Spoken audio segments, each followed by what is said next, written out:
Welcome to my channel, Mark Target, YouTube at Black Powder Yard, associated with my blog, blackpowderyard.com.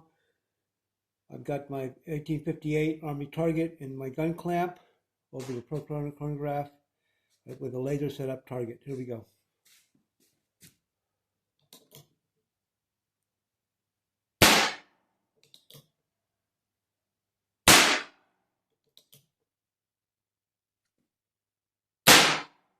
Same hole. Ah, dead. Same hole. Damn near same hole. Is that it? Yeah. Let's try to hit that other one again. There we go. All right, let's take a look. All right. We got, I don't know, let's take a look here real quick.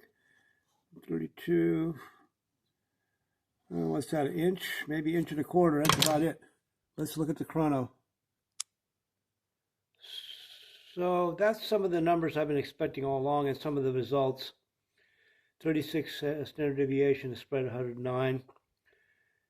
High-low, 301, 192, an average of 240. That's what I want to see, and that's what I was seeing until I started getting a lot of errors. I've got an ideal condition here. I've got a clean bore, brand new 451 balls swaged through my 7/16 swage hole, and that's where I want to be.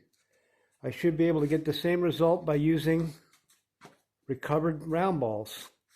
Haven't been seeing that lately. This is no grease, no filler.